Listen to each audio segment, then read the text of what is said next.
আচ্ছা, school life সবাইকার জীবনে কত ইম্পর্ট্যান্ট হয়, তাই না? আমরা যারা বড় হয়ে গেছি, যারা সেই স্কুল লাইফের স্মৃতিগুলোকে অনেক পিছনে ফেলে এগিয়ে চলে এসেছি, তারা যখন আমরা বড় হয়ে উঠি তখন আমাদের সেই সমস্ত স্মৃতির কথা খুব মনে পড়ে। মনে পড়ে ওই দিনগুলো কত সুন্দর ছিল। রোজ স্কুলে যাওয়া, স্কুল থেকে টাইমে বিকেলবেলা বাড়ি ফিরে আসা, তারপর বাড়ি ফিরে এসে আবার পড়তে যাওয়া। তার মাঝে স্কুলে কত অ্যাক্টিভিটি হতো।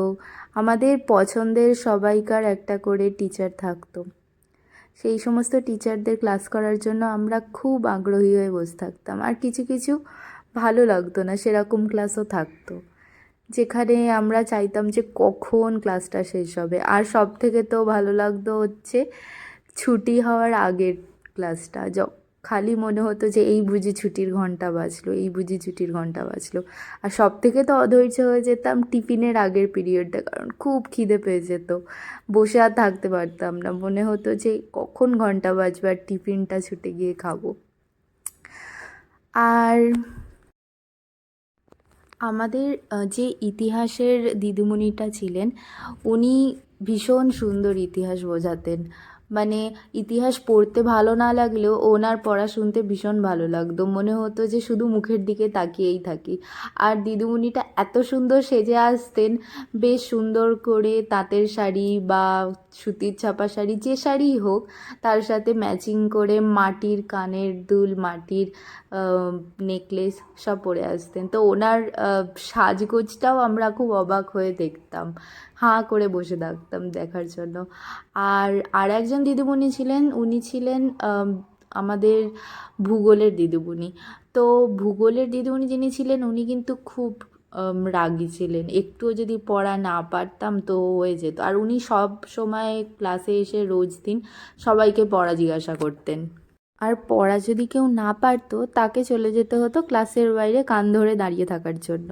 তো ওটা ভীষণ লজ্জার ব্যাপার ছিল। খুব ছোটোবেলায় তো কিছু গায়ে লাগতো না, কিন্তু একটু বড় হয়ে যাওয়া মানে ক্লাস 8-9-এ পড়া যখন, তখন তো ওই অবস্থায় তো একটু গায়ে লাগবেই, কারণ আমাদের থেকে তখনও ছোটো ছোটো অনেক বাচ্চারা স্কুলে আসতো। আর তারপর যখন আমাদের বায়োলজি আর ফিজিক্যাল সায়েন্স, যেটা ভৌত বিজ্ঞান আমরা বলতাম, জীবনবিজ্ঞান আর ভৌত বিজ্ঞান, যখন ক্লাস আলাদা হয়ে গেল আর দুটোর আমাদের ল্যাব হতো, তো ওই ক্লাসগুলো ভীষণ ইন্টারেস্টিং লাগতো। মনে হতো যেন ডাক্তারই হয়ে গেছি হয়তো। ওই যখন ছোটো বায়োলজির বক্সটা নিয়ে স্কুলে যেতাম, মনে হতো ওর মধ্যে কী না কী আছে, কী না কী করে ফেলবো স্কুলে গিয়ে, কী হবে কি প্র্যাকটিক্যালে।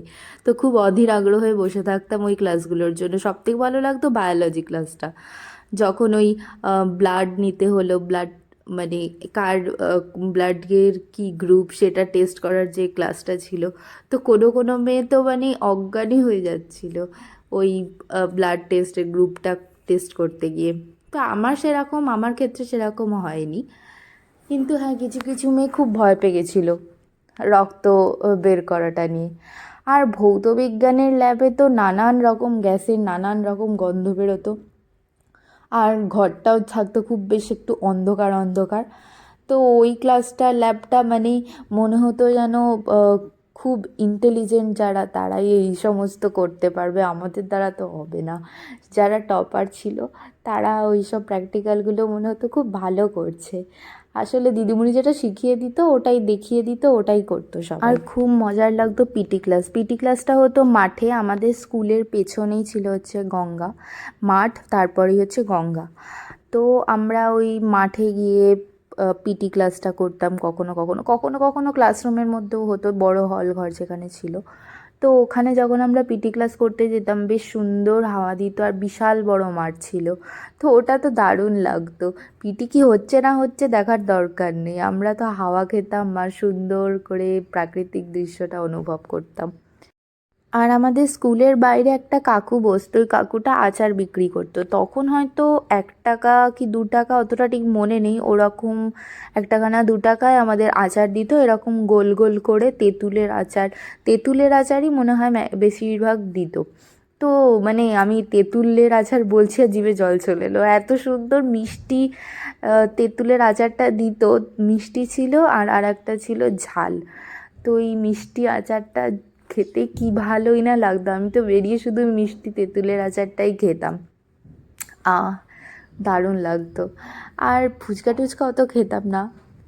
আমার ওই ভিড়, এত ভিড় হয়ে যেত স্কুল থেকে বেরিয়ে ওইখানটায়, গাড়িটার ওখানটায়, তো আমি ওখানে দাঁড়াতেই আমার বিরক্ত লাগতো। খালি মনে হতো বাড়ি যাই, এবার বাড়ি যাই। আর আমাকে বাবা নিতে আসতো, বাবা দিয়েছে তো বাবা নিয়ে যেত স্কুল থেকে। তো বাবা যেহেতু দাঁড়িয়ে থাকতো, তো আমি বাবার সাথে স্কুল থেকে চলে আসতাম। তো একদিন আমার মনে আছে, যখন তখন আরও অনেক ছোট, হয়তো ক্লাস ফোরে বা ফাইভে এরকম হয়তো পড়ি। তো ওটা আমাদের ছিল ফার্স্ট আর কি, স্কুল থেকে বের করিয়েছিল একটা প্যারাড করার জন্য। তো ওই প্যারাডটা আমরা করতে বেরিয়েছিলাম। তো তখন মনে হচ্ছিল যে আমরা বিশাল কিছু একটা করে ফেলছি। একা একা রাস্তা দিয়ে হেঁটে হেঁটে যাচ্ছি। তার আগে অবধি এতটাই ছোটো ছিলাম যে তার আগে অবধি রাস্তাঘাটে কখনো একা একা বেরোতাম না, সাথে কেউ না কেউ অবশ্যই থাকতো। কিন্তু সেদিনকে সব বন্ধুরা পরপর লাইন দিয়ে আমাদের একা একা কোনো একটা নির্দিষ্ট স্থান অবধি যেতে হয়েছিল। তো সেটা আমার ঠিক মনে নেই কোথায় যেতে হয়েছিল। তো আমরা সবাই স্কুল ড্রেসই পরেছিলাম, কিছু একটা হয়তো 25তম বর্ষ, স্কুলের তখন হয়তো 25তম অথবা 75তম জন্মদিন আর কি পালন হচ্ছিল। তো সেই জন্য ওই প্যারাডটা করেছিল। তো আমরা সব বন্ধুরা মিলে বেরিয়েছিলাম। এত অ্যাডভেঞ্চারাস লাগছিল ব্যাপারটা। রাস্তা দিয়ে একা একা হাঁটছি, মনে হচ্ছিল কত বড় হয়ে গেছি। তখন খালি মনে হচ্ছিল যে যদি আমি এখন হঠাৎ করে বড় হয়ে যেতাম কি ভালো হতো, সব কিছু একা একা করতে পারতাম, কত মজা লাগতো। কিন্তু যখন বড় হলাম তখনই মনে হতো যেন ছোটোবেলাটাই সবথেকে ভালো ছিল। তবে এখনকার বাচ্চাদেরকে দেখি, তাদের স্কুলের কত চাপ, কত প্রেশার, শুধু স্কুলের প্রেশার, তারপর কত রকম অ্যাক্টিভিটি তাদের করতে হয়। কেউ নাচ শেখে, কেউ গান শেখে, কেউ আবার সবই শেখে একসাথে, সাঁতার, আরও কত কিছু। কিন্তু আমাদের টাইমে আমরা অত কিছু হয়তো কেউ কেউ একটা রকম শিখতো, আর স্কুলেরও অত চাপ ছিল না যতটা এখন হয়েছে। তো আমরা ভালোই এনজয় করতে পারতাম, অনেকটা টাইম থাকতো। তো চলো, দেখতে দেখতে প্রায় অনেকটাই আঁকা হয়ে এসেছে। এটার অ্যাকচুয়াল থিমটা কি সেটাই খুব ইন্টারেস্টিং আর কি। তো আমার এই আঁকাটা খুব ভালো লেগেছে, তোমাদের কেমন লেগেছে অবশ্যই জানিও। আর তোমাদের স্কুল লাইফের যদি এরকম কোনো ঘটনা থাকে তাহলে অবশ্যই আমার সাথে শেয়ার করো, আমি কখনো আমার চ্যানেলে সেই গল্পগুলোকে বলবো।